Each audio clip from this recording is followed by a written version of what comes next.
Good morning, Anne. Good morning, James. And good morning, everybody listening. Thank you for tuning in. If you haven't joined us before, this is the 5th episode that Anne and I have put together. We are sat around a table with a microphone between us and having a conversation for the next half an hour or so and sharing it with all of you.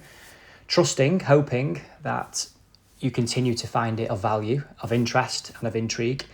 Thank you again for everybody that has given their thoughts, feelings, feedback on our episode so far. It's really appreciated and it is helping us move forwards. So, introduction over, and I think we'll get going. Okay. Does that sound okay to you, Anne? That sounds fine, thank Brilliant. you. Okay. I'd like to continue on from last week Yes.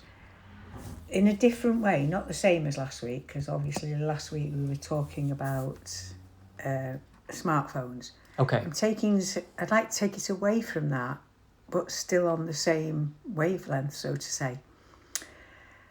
I'd like to talk about sound and also colour and the sense of smell. And before smartphones, we had all of these senses. And do we use these senses now? How does sound, colour and smell affect us? That's interesting. I'm suggesting that the link is that by using smartphones in our lives repeatedly, increasingly, that is dumbing down our senses. Is that what you're thinking? Absolutely, yes, absolutely. It's interesting. I would say there is something in that. Yes, I would agree with you. What do you think? I used to teach at South Trafford College, and on the course there was a part of the course was on sound, smell and sensing, because obviously you're using essential oils. Right, okay. This is a holistic course. A holistic course. An adult holistic course. Have I got that right? Yeah. You have got that right, Yeah. yes. So if you think about smell, first of all, Yes. smell first of all is, somebody may put scent in a room of some sort, an oil. Yes. We may have a meeting, one of our meetings, and we like candles that are scented. Yes. What most people don't realise, because this was part of the course, is that somebody may walk into that room and that smell Yes. may be the scent that their parent or partner or loved ones or child would use, and they've just passed away or something just happened to them. Yes. So smell linked to memory, to an emotional response. Yes, so we do have an emotion. Even though we don't know it, if something smells badly, we go, ooh, that's awful. Yeah, we do attach emotional experience, don't we? So it's imprinted upon us. We'll have certain songs that remind us vividly of certain memories, or certain television programs or movies, or certain physical locations, particular destinations or buildings, or even certain times of the year, or smells of food. As you know, basically the plethora of life. Anything on that smorgasbord of life can trigger and is linked to a story. Our story, both as individuals and collectively, our shared story. That's fascinating and wonderful, and we're all aware of that. But most of the time, I feel that we're aware of that without giving any specific detailed attention to it, that we all have an awareness of it. And I'm sure everybody listening is saying, oh yes, that smell reminds me of this person or memory, or a particular Christmas smell brings back and invokes certain memories. A particular song reminds people of a certain time in their life, maybe positive, maybe negative. Any particular emotion. I think that's very, very interesting. Yes, and you're right. If we are digesting our information through technological means, particularly an interface of a screen, we're not getting any. We are getting visual sensations. We are seeing, but we're seeing through the medium of the interface. So we're seeing through a screen. Through somebody else's eyes. Yeah, so it's in two-dimensional space. So we're not seeing it in three-dimensional space, and it's not evoking our extra dimensions, or as we would call it in common speak, our five senses. And if we were to even stretch that to our sixth sense and say intuition, that we aren't having a holistic experience, and we could stretch that further and maybe incorporate that to a human experience, and that's subjective, and it isn't easily defined. Although I don't think we're too far away from a level of agreement from a lot of people that what we're talking about is essentially human. Yeah. To clarify, that means that people that have difficulties naturally through life, with sight, sound, Yes. touch, and taste, that doesn't mean that in any way, shape or form that you or I are suggesting that the human experience is lessened or the value of the human experience is lessened, but the finely attuned human experience, and we all have that. The more we use something, the more it becomes sharpened, honed, the intensity of the experience, the more, in a sense, effective, reliable, and the depth and the richness of experience is deepened. But when you lose a sense, you develop your other senses Exactly. more. So that's why I'm making it. That's the human body does absolutely, I agree, and that's why, in a way, I'm oversharing, but making it as clear as possible that it's no value. There's no value judgment in this about any one particular sense or the need for senses being used. The human experience is subjective and unique and magnificent to each individual, despite and including all of our wonderful talents and limitations and abilities. We're all different, and that's part of our human experience as well. An example of... That's my knowing anyway. That's how I feel passionately about it, and I hope you agree. But so be it if you don't. This is why we have, we have to be aware of our senses. And an example of this, which is one that people won't expect, is yes, we're having a Halloween event. Yes, our community Halloween party. Yes. And we obviously, a lot of work goes into this, and we have an events team. Yes, all volunteers. Yeah, who get together. Yes. And we plan. So I was asked to get down the box with all the Halloween decorations in. Yes. And I got the box down and I opened it in the conservatory. Yes. And the people who were helping me went, "Oh, what's that smell? Yes. That's horrible. We can't use those." And I said, "Well, no other boxes smell like this." So we started to empty it. And we found 2 dead biscuits. 2 dead biscuits. and the reason I say the dead biscuits were they were wrapped in polythene. Yeah. And they hadn't deteriorated at all because they were wrapped in this polythene. Okay. But the smell from them was like a dead body. Wow. And we were laughing because it was like 2 dead biscuits. But that smell had affected the whole of the box. So somebody was saying, "We'll have to throw them all away, we'll have to throw them all away." And I was saying, "We can't throw them all away, they cost a fortune." And ended up spreading all of these things, because it was a nice day the next day, in the open and letting the air get to them. Yes. And the smell did bringing it back to life. Not the biscuits, that's right. the Halloween. Oh no, they went in the bin. Yeah. So all of the stuff came back to life, which again leads to how much we waste. Yes, that's another point, yes. About reusing everything or as much as possible in life. Yeah. And the joy that can bring as well, in the creativity needed, or at least the innovation, which I suppose isn't that innovative to give something fresh air, but giving it a chance and exploring ways of overcoming seemingly irretrievable situations. I'm dramatising the 2 dead biscuit situation here. I am setting, although it does sound like an episode of Midsummer Murders or something, or a brilliant book title. Yes. Arthur Conan Doyle, 2 Dead Biscuits. The case and mystery of 2 dead biscuits. But that again with smell yes. evokes another sensation, doesn't it? It can be food. It can be a situation. It can be a situation in life. Yes, of course. Yeah, the emotional response, the emotional memory. So it's bringing back our learning. No, not bringing back. Learning how to use our senses again. Yes. Because we've dumbed them down. It's easy, isn't it, to put a television on? Yes. Because we watch it. Yes. But we haven't got the emotional response. Neither have we got, no matter what film we're watching, we haven't got the smells. There used to be the smell-o-vision, that was. Was there? I didn't know about that. A bit of a fad. Oh, right. Although a lot of people earnestly put their passion Yeah. and genuine talents to creating smell-o-vision, which was a multi-sensory experience. I never experienced it myself, but I heard about it. It might still be out there. That you could. I'm not entirely sure how the literal techniques in terms of how it came to be or how people literally smelt. But as far as I'm aware, and I stand to be corrected on this, as far as I'm aware, that there was this thing called smell-o-vision and people could watch television and receive the smells in certain ways.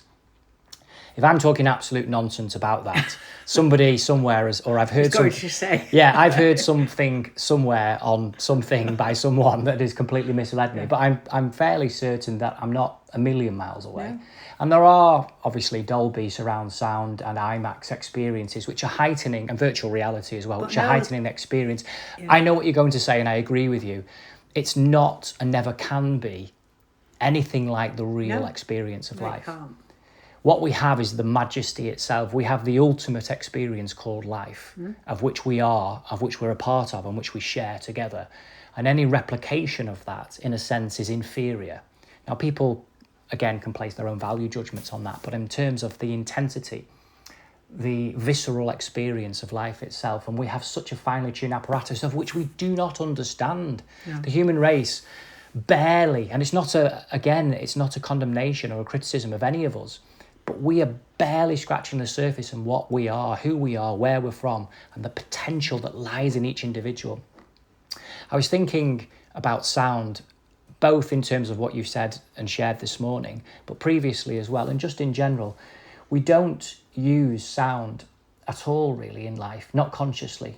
Sounds are all around us. We listen to music, we create sounds, and the world around us is making noise, and we have the apparatus, our ears, to disseminate the sound in our human bodies, primarily our brains, to be able to put that information and form thoughts, ideas, and then therefore choices in action on the back of that. So we have this succinct process that's at play. But sound is so important, and we're aware of the power of sound, but we're not really exploring it in the general populace, to the general consciousness, to most people. We're all aware, or will have heard of, a high-pitched sound breaking a glass. I'm sure people have either seen it literally or have heard about it, that a very, very high frequency can cause glass to shatter. Yes. People have either seen that experiment happening or have heard about it. I'm sure you have. Yes. Now, that's based on such a fundamental principle that the oscillation of sound, so the sound vibrations moving at such a frequency, so such a high pitch, creates such an intensity of force that the molecules, the submolecular molecules of the glass, are broken down, and the wave of force in an intense pulse causes an explosion of energy. So the energy then breaks down and the glass shatters. So we can move the submolecular construct, that which makes up the world around us, with sound. So we can move glass into a shattering state. Now, if we were able to use our sounds to manipulate the world around us, and I'm using the word manipulate based upon a premise of what we see of value and with wisdom and goodness. Now, other people can use sound for different things. Of course they can. And it's an open arena. But I'm suggesting that we look at the positive impacts of sound, how we can move ourselves. Now, on an emotional level, to use an everyday example, I certainly do this, and I'm sure everybody listening does this, either consciously, subconsciously, but everybody's aware of it. When we're feeling in a particular mood, or if we want to change our mood, one of the quickest, most effective, and often the most enjoyable, or the most indulgent ways of doing this, if you're feeling melancholy or sad, is to put a particular song on, or a particular genre or type of music, or a particular artist that will shape and bring out an emotional experience in us. So if we want to dance, or if we're getting ready for our Halloween party, for instance, or you're going out on a night out and you're getting ready, or you've got an exciting first date, or you're going away on holiday, or whatever it might be, or you're getting ready for a get-together of friends or family, or whatever, and you are putting the music on while you're getting ready. You're getting in the shower and the music's playing and you're singing away, and you're starting to elevate your mood.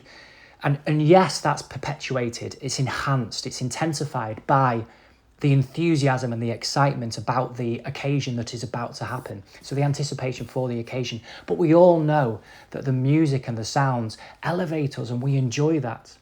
Yeah. And the same is true for when we're feeling sad.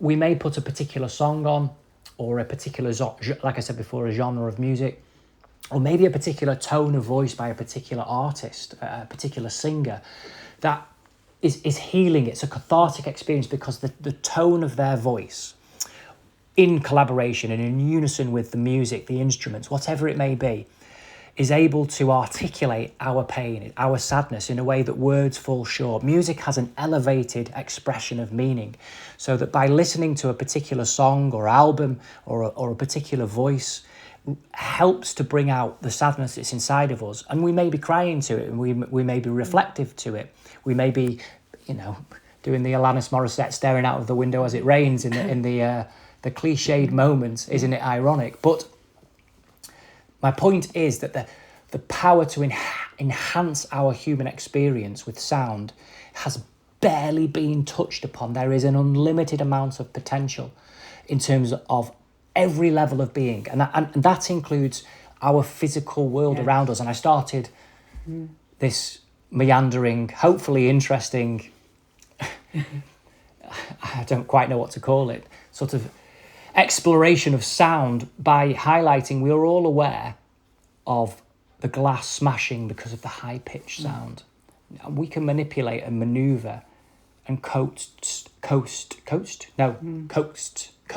as in entice, draw out and move around the world around us in subtle and interesting ways. I've gone on for a long time there, so thank you for allowing me to hold the floor. I hope I've not bored you all with the sound of my voice, but what do you feel, Anne? Well, for me, it's like the sound you're talking about now is, yes, you can go up to your room, you can feel sorry for yourself, and most teenagers will be doing this. And, not these days, in my days, that's what they would be doing. They would go and listening to Radio Caroline. Is that the illegal pirate radio station? Absolutely, with yes. the ships that were in the middle of the ocean, in a no man's area, not affiliated to any particular nation. Yes. So you used to playing the listen. rock and roll rebellious music. So we would listen to it with the under the bedclothes. Under the bedclothes? Yeah, because I don't Why, know. did you think the radio police were coming to get you? Yeah, as silly teenagers, that's what we would do. And, yes. And you might be doing that, and then suddenly another sound comes in, and it's your mother shouting, "Why haven't you washed these pots?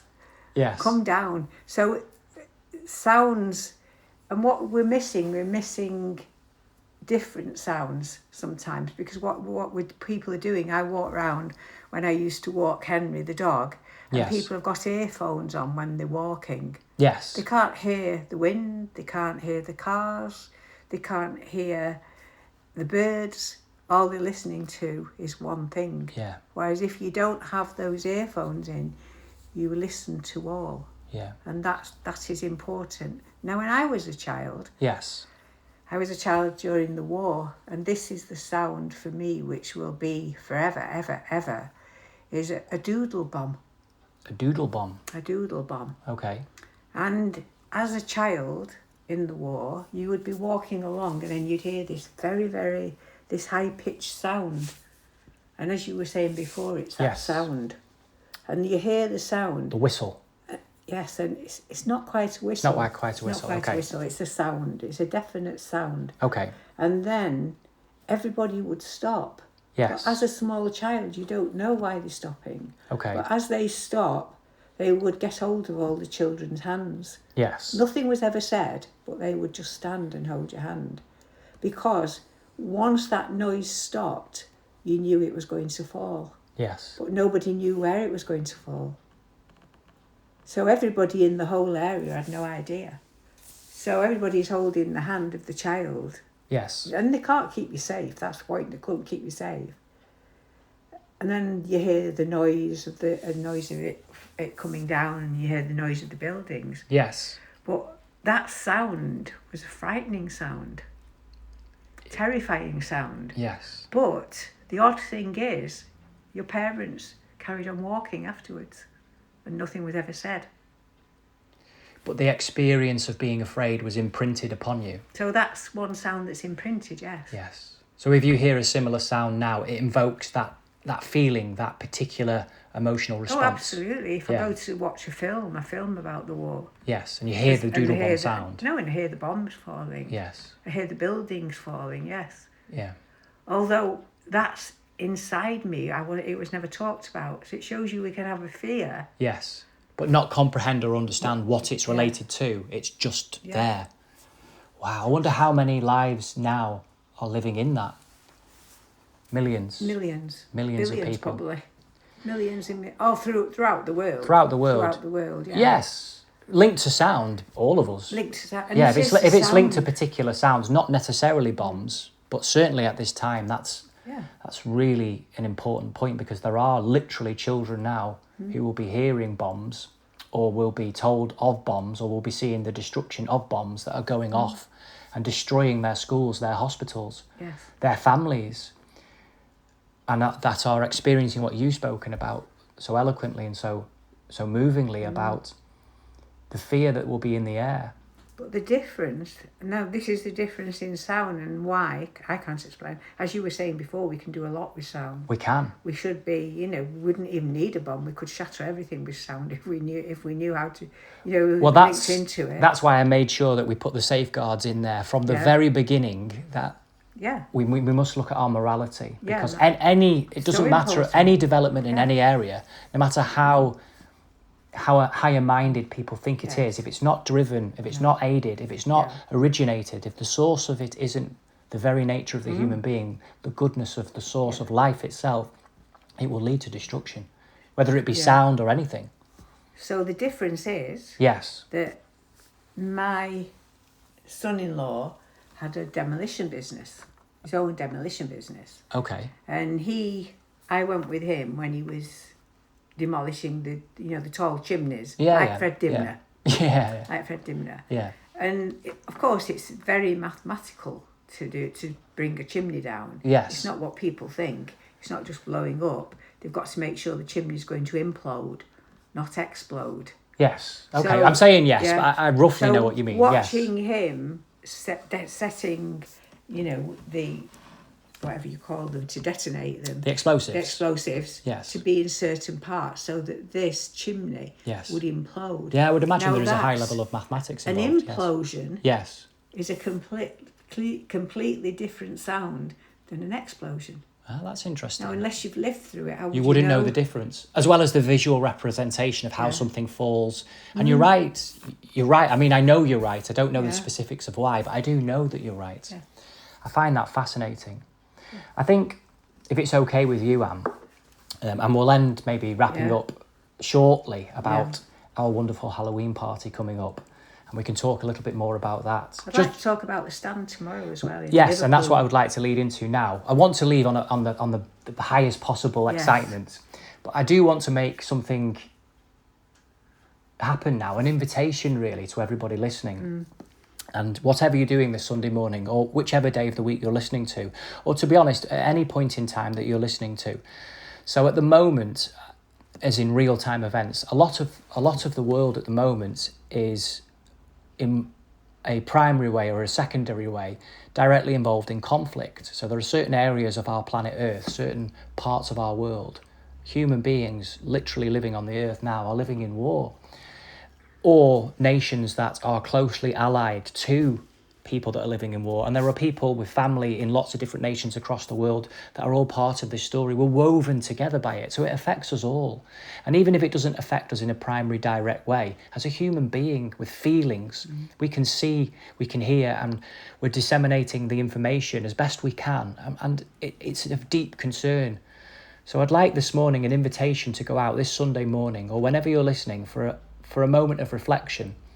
Now, we don't necessarily need to do that during our podcast, but maybe a few seconds. But after the podcast, I'd like us all together now to make a concerted, sincere connection together. Now, whether we call that prayer or whether we call that just a sincere moment of where we as a human race, everybody listening this morning, can unify together in thought and feeling, in our shared experience, in our shared presence together, as in you and I now, Anne, are sharing this space, but everybody listening as well. You're listening to us now this morning and you're sharing this space with us. Although geographically you're not physically with us, we are together now. And although time and space has put a distance between us, dependent upon when and you're listening to this and where in the world you're listening to this, we're here together now. So as you hear this, you're with us now.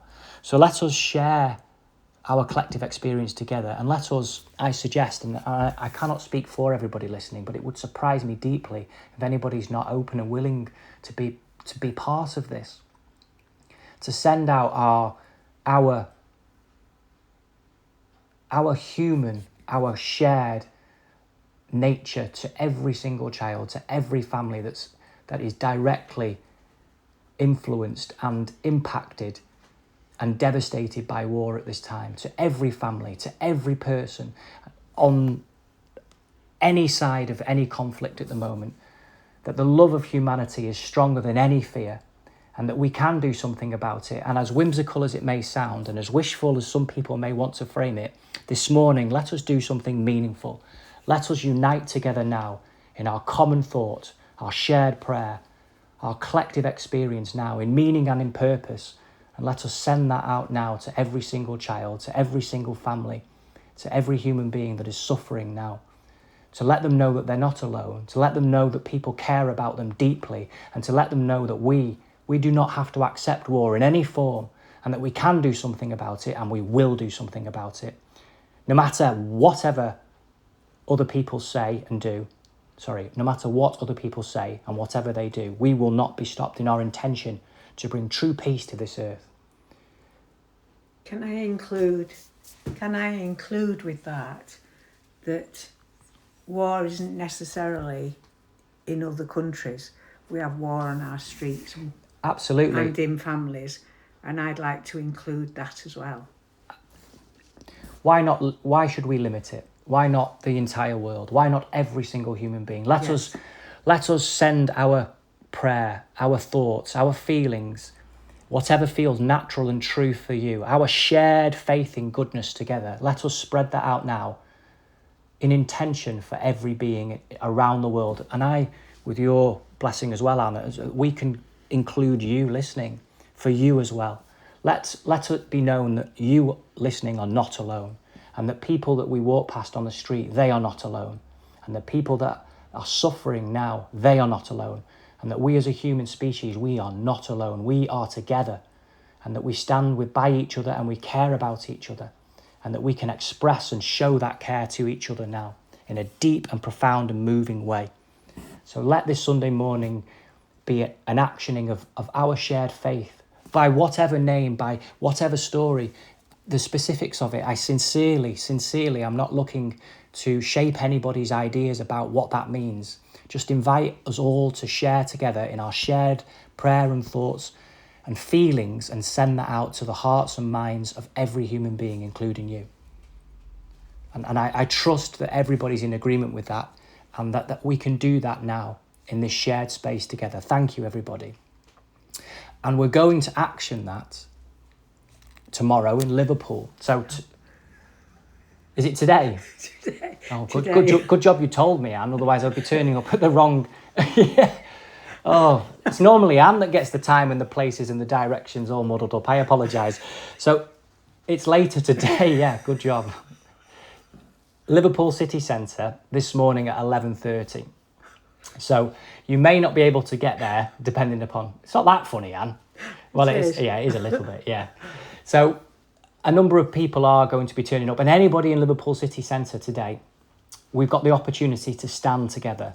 So we're going to be standing in Liverpool City Centre outside McDonald's restaurant at the crossroads of Lord Street and Paradise Street, and we'll be standing for around 15 minutes for everything that's been spoken about in the last 10 minutes by Anne and myself, about true peace on earth for every human being. And we stand together as humanity, for humanity, in the very goodness of us together. Unity, strength is unity. So you're invited to stand with us, and you're also invited to be aware of it, and maybe wherever you are, make your stand with us, wherever you are on this earth. Well, there you go. There you go. So, well, I haven't left much time to whip up any excitement for our Halloween party, so maybe I'll tell you about that again next week. Oh, Page. yes, page. So if you'd like to find out any more information, you can have a look on stridefortruth.com or Stride for Truth on Facebook, Stride for Truth on Instagram, or the Vibe Sunday podcast on YouTube. Oh, well, there you go. I'd like to say thank you very, very much, everybody, for tuning in. I hope you have a wonderful Sunday, a wonderful rest of the week, and we genuinely are going to look forward to speaking to you, to being with you again next week. Goodbye, everybody. Bye. Bye-bye. Bye.